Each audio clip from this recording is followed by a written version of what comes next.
Dr. Kamran, your sons are you are also you've been a badminton player and you're also prone to sports and your sons are swimmers.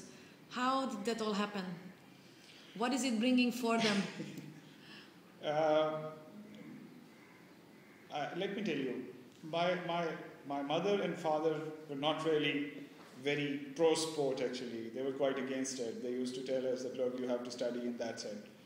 But my brother was an international player of boxing and he was an Asian gold medalist.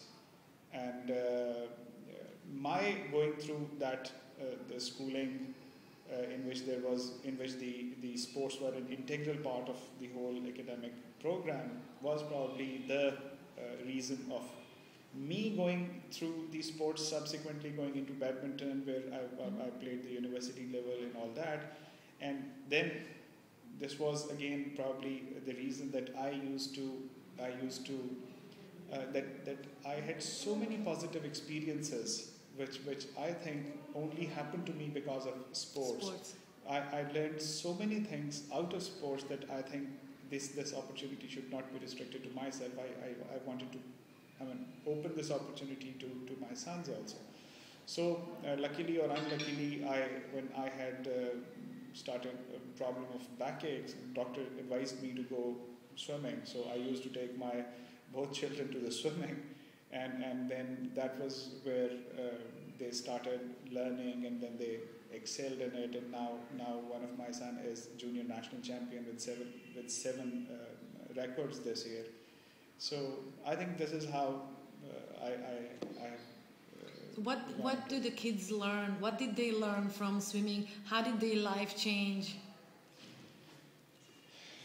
Without sports, they used to, every day they used to say that we are not hungry, we can't eat. When we used to tell them that, look, this is 10 o'clock, you have to sleep, then they used to say that, look, I'm not feeling sleepy, and after like you're lying in the bed and after 1 hour you'll again find somebody moving, and they were doing all kind of things but a disciplined life, I would say. And once they were into swimming, there were a few very positive changes that occurred to their lives and to our lives as well. Once they were into a strenuous exercise and training program, once they started enjoying the whole thing, because without enjoying the whole thing, you cannot go into a strenuous sport. Mm-hmm. So once they started enjoying it, very positive things started happening. Number one, they became very competitive in every sense, whether it be sports or academics and whatever. Second thing, studies become better.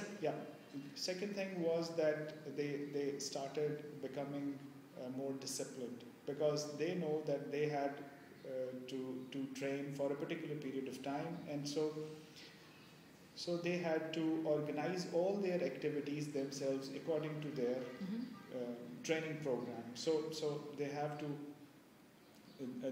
manage their studies, they have to manage their eating, they have to manage their sleeping, all around this training program. So and the best part is that this type of discipline that they used to enforce when they were quite young, they used to enforce this discipline on themselves. This discipline wasn't enforced self-choice. This was their own choice actually. This was not from the parents' side actually, but because they were enjoying something, because they were going through a sport, so they want to do it. So if they want to do it, they have to discipline their certain other areas of the life. So this is probably the second thing. So what happened to their TV watching and anything like that? When they used to come from the training, they hardly have left any energy to see the television actually. So the first thing when they used to come back from the training was they used to say that we are extremely hungry, please do something. And after like few months, they used to tell their mom to send something in the car when the car used to go and pick them up from the pool, because they used to say that we cannot wait, we are too hungry after the training session, that we can't wait to come back to home and then eat something. And then sleeping was not a problem at all, because they were so exhausted and no energy was left that they didn't have anything else. They couldn't even think of clinging to any of the screens, let me tell you. They hardly have any time.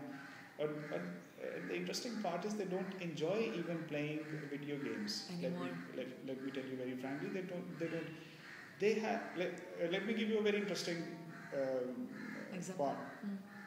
We have a PlayStation 3 in our house, which I bought when I went out of country about 3 years back. To date, since that 3 years' time, we don't have a single PS3 game in our house. So you can well imagine what's their interest in that machine. Yeah, nothing. I don't think you can find any PS3 lying in a house for 3 years without a single game in it. Yeah. So this was the level of interest of the children in those video games, because they're more interested in going out and playing it and then doing things and competing and learning and losing and winning and everything. Great. What happened to the time management? We're talking about time management and how sports can teach you time management. How did you see that happening for you and for the boys? You cannot play sports without time being managed. Because somebody is below 16 years of age, he has to do so many other things. I don't know it's interesting for you or not, but both of my sons are, they have learned Holy Quran by heart. Wow. So which is quite an extensive thing to do actually. Yeah. They have done their, the elder son has done his O-levels and now he's moved a step ahead, and the younger one is going through the O-levels, so they are going through their academic classes. I think they are reasonably well. They are not very good, they are not very bad, but they are managing self-managed. So if they are managing the academic part, if they are managing the religious part, and then if they are managing the sports part to at least to a national level, so do you think it can be done without managing the time? All these three things cannot be managed. Without managing the time. So how can Pakistan change if we bring in sports and sports available for every child, or at least a large portion of the children?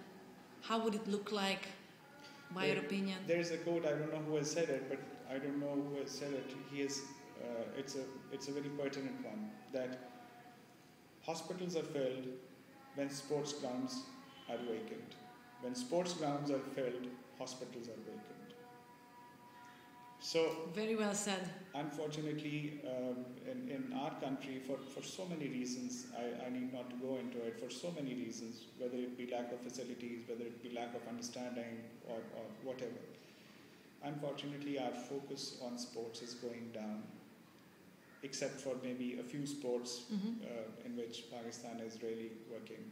So I think that's an opportunity. Let's grab and fill up the sports fields and fill them up with programs, people running programs there. This is one of our aim here. I think you are here with a great cause. Let me tell you. If you can put 100 children in a playground, this is going to change the lives of those 100 children. If they are playing together, if they are learning together, if they are fighting together, if they are competing together, they'll change the lives of those 100 people. And if we